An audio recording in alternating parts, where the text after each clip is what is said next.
Hello, in this video I'm going to talk about spammables for DPS.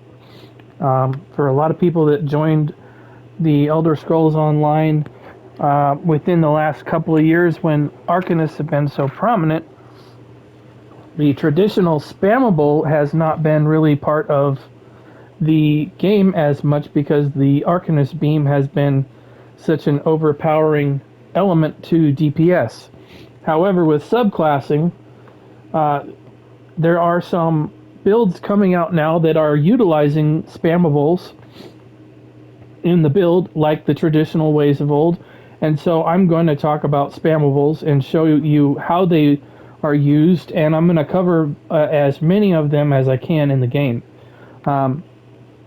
So right now I am on my Tactical Bladestorm build, which utilizes Stormcalling, Aedric Spear, and Gravelords.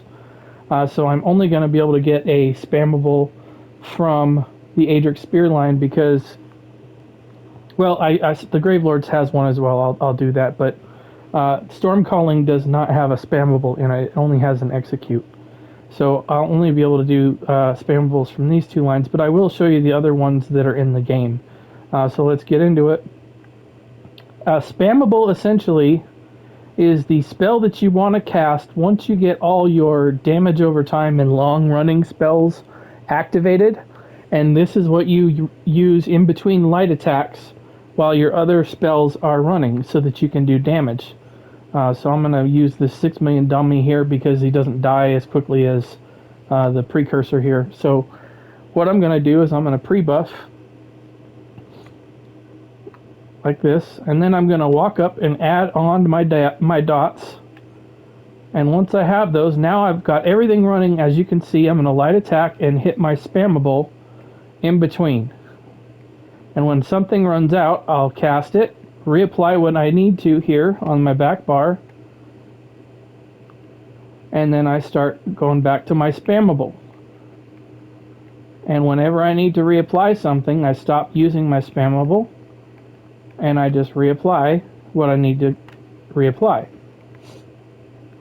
So this is the Templar spammable. It's called Biting Jabs for the Stamina Morph. The base morph is called Puncturing Strikes. The other one is Puncturing Sweeps. It costs magicka, and instead of giving you brutality and sorcery, it gives you a heal. So that's the difference between those two. I like to use my spammable on my circle button. You can certainly put it wherever you like to, but I like to have my spammable on my circle button. That's the easiest one to hit with your light attacks. As you can see, there's a little cancellation there you do. But let's look into some of the other ones.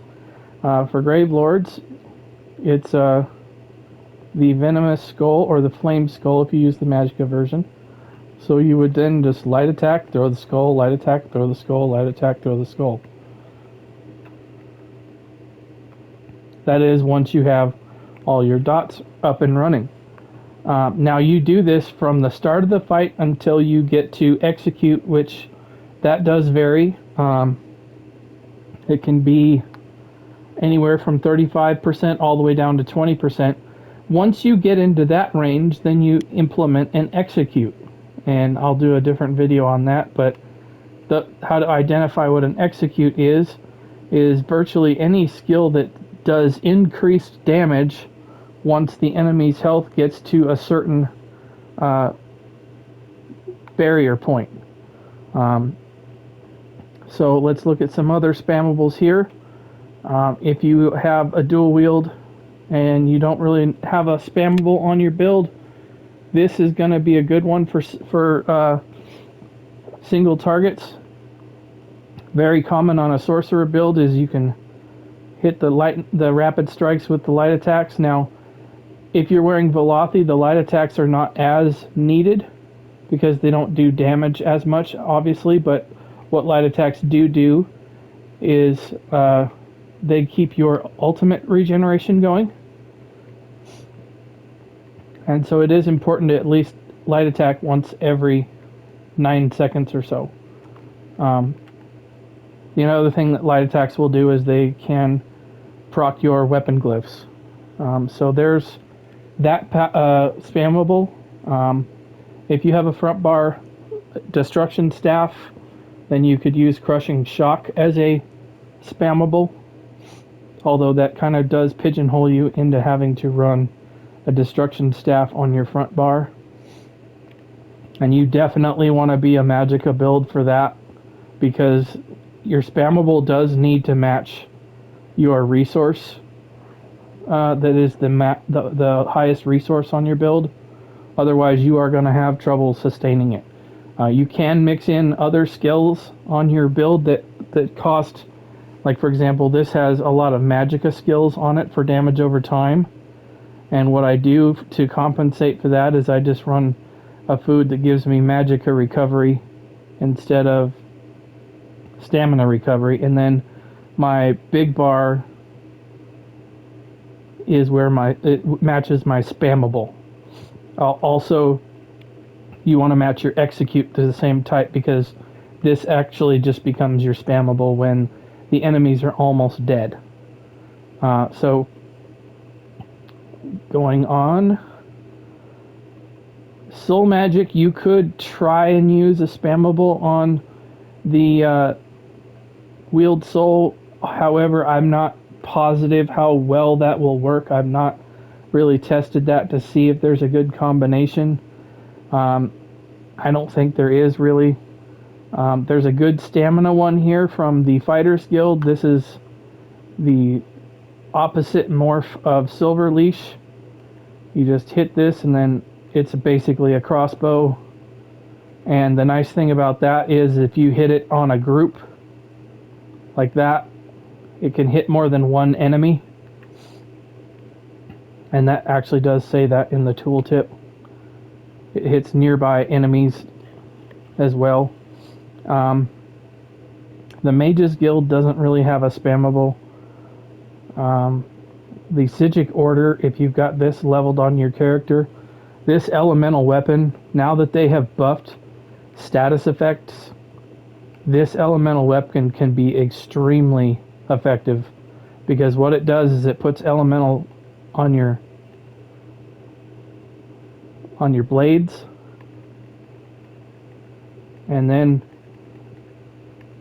you essentially do burning, chilled, and concussed with your next light attack, as well as damage. So it really will buff up your light attack damage.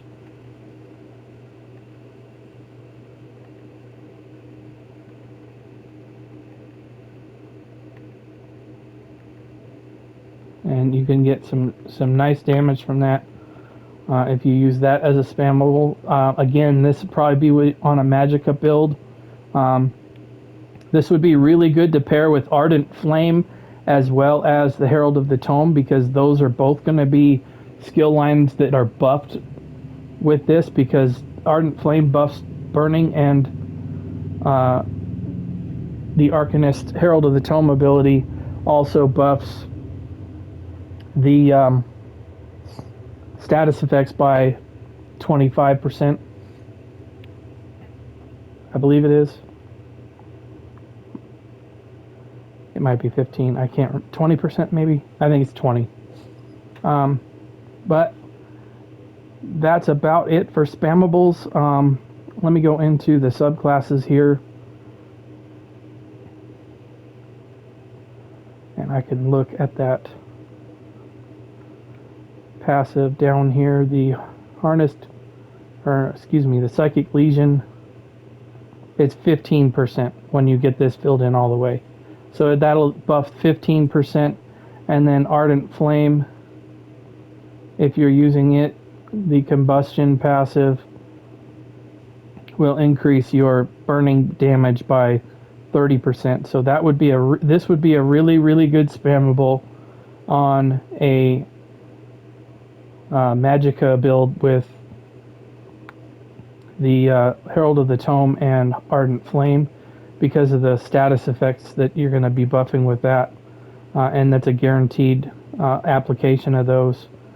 You could Those are probably the biggest. Possibly even a Warden, you could mix that in as well. If you wanted to get Winter's Embrace, the damage that you get from Chilled is increased by your weapon damage. So right there it's 264. If I buff this up and hit that and then go into the subclass,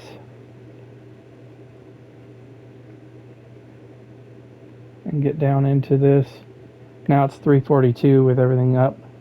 So that's just something to think of when you're trying to figure out subclassing. You can always think about your spammables from the skill lines. Sorcerer is a little bit weird because their spammable is up here in the dark magic. It's the crystal shard or crystal frags, and the spammable is not in any of the other skill lines. So Sorcerer is a little bit weird right now. Hopefully they will fix that in the future with what they're trying to adjust on everything. Ardent Flame has a spammable. The Searing Strike, either the Flame or the Poison Morph, is a good spammable on there, depending on which discipline you have, either Stamina or Magicka. Assassination, the Veiled Strike, you can either get this to be a Magicka or a Stamina Morph. The Stamina Morph is pretty nasty, the surprise attack. The Concealed Weapon Morph is also really good. It knocks everybody off balance that you hit it with. I've covered the Aedric Spear spammable. There's not really a spammable in Dawn's Wrath that's more similar to the Storm Calling skill line from Sorcerer. It has an execute, but it does not have a spammable. The Warden spammable is the dive skill here, the bird that comes in. You can either have this come in and hit for magic damage and increase your weapon damage on your build, or you can have it do bleed over time, and that's the Stamina Morph. So if you're a Stamina build, this would be your Warden Animal Companions spammable. There's not really a spammable in Winter's Embrace because that's mainly a tank skill line. I covered Necromancer. Herald of the Tome. If you are on a beam build, then your spammable is kind of odd because you're going to do the Abyssal Impact to gain your Crux if you're on a Stamina build. If you're on a Magicka build, your spammable is the Rune Blades, and then once you get up to 3 Rune Blades, you are either going to use Fate Carver, or if you're not on a beam build, you're going to use the other morph of the Abyssal Impact, which is Tentacular Dread. So it just depends on whether or not you're on a Magicka build or a Stamina build, and then what skill lines you're using. But that's going to be it for this video on Spammables. I just wanted to kind of do a highlight on that to explain what they are and how to use them, because they kind of haven't been a part of the game for a while, but they may be creeping back into the game with all the combinations that you can do with subclassing and everything. And who knows, you might be able to look at some of the passives on these skill lines and find a spammable that is just absolutely nasty with the gear sets you're running, because direct damage again is really going to be huge in this patch, as well as update 47. We don't have it yet on console, but direct damage is really starting to soar, and a lot of these spammables, that's what they are, is direct damage. Some of them do have a damage over time element to them, but for the most part they are direct damage. For example, this is direct damage. Concussed, status effect, and chilled are both instant damage. So keep that in mind, what type of build you're running, what type of damage you have on your builds, and then that should help you make your builds better if you know what to look for and how to kind of fit things into the cracks. But that's going to be it for this video. Thank you for watching. If you found this video helpful or you thought it was interesting, please take a look at my YouTube channel and go into my